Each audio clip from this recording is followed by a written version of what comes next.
morning everybody. This course is a foundation course of engineering materials and design. So, it is a undergraduate foundation course, and in this course we have designed it in such a way that we will start in this course with the basic properties of materials, particularly keeping in mind the mechanical properties of the materials, because that is what you will need when you have to design a product out of a material. So, in the first week we will go through all the basic properties of the material. Once these basic properties of the materials we have understood, then we will go to the second phase, in which we will talk about how these basic properties of the material are actually manifested in various types of materials. Because in the world of materials today, which is very complex, we have at least 4 or 5 different groups of materials. We will start with the journey on the metals, because that is what is very extensively applied, and then from the metals we will go to the glasses and ceramics, and from glasses and ceramics we will go to the world of polymers. One of the example that I want to show you to generate some interest in you is that the polymers, for example, changes their properties in a very drastical manner.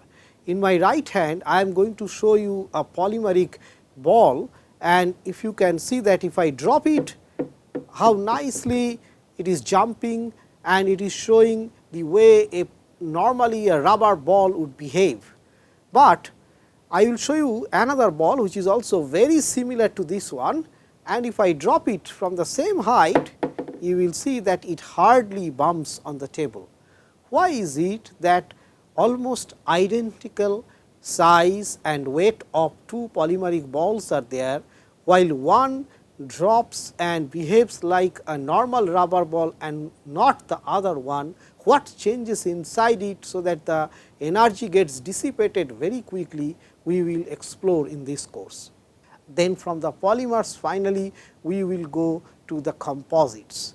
Once we understand about all these different varieties of materials, their characteristics, then we will go one step further. We will see how we can mix these materials in different proportions and different way in order to develop composite materials out of them, and how these composite materials will be better in comparison to each one of these individual materials.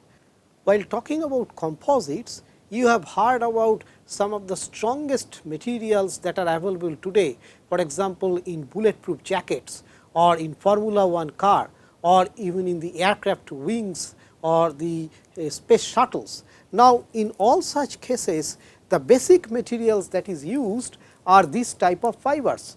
For example, you can see the first one is a glass fiber, and then we have this black one which is a carbon fiber, which is generally used in the various types of space shuttles and the Formula 1 cars.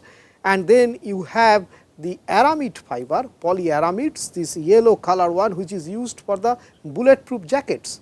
Now, this is their fibrous form, but once you apply many layers of these fibers on a suitable matrix, what you get is one of the strongest materials, which is like this glass fiber reinforced plastic that you can see here.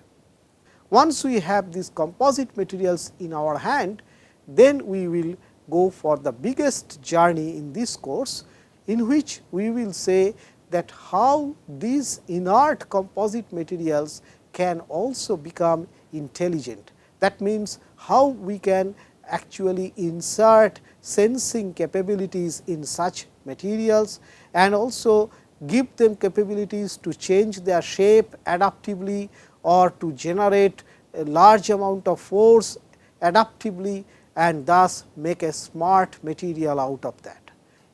In the final week, we are going to talk about smart materials.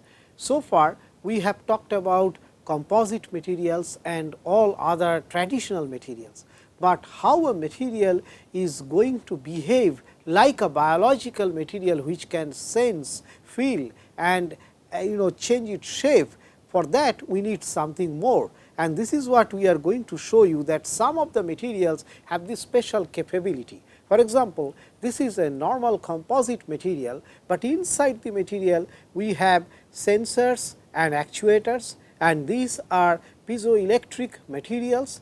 Once you apply suitable voltage into this material, they expand or contract, and thus you can actually change the shape of the material.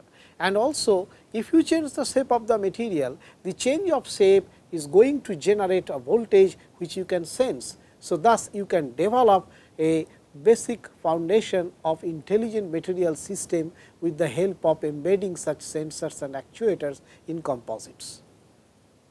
I am going to show you how a typical smart material, like this is a shape memory material, behaves. If I put this spring, which just looks like a normal spring, if I put it in cold water, it behaves like a normal spring. But if I take it out and put it in hot water, you see how this whole thing is changing its shape. In fact, it is shrinking, and no normal material would actually shrink with respect to temperature, but this material shrinks. If I again take it out, if I take this spring back and put it back again into normal temperature, what you are going to see is that it is going to go back to its original shape. So, thus this is a material which memorizes its shape again and again, and hence you can use it as a muscle fiber for generating shape control in various types of structures and systems. So, this is very briefly the 5-week journey that will take place in this course, and let us hope that this will be a very good exposure for both you and me. Thank you.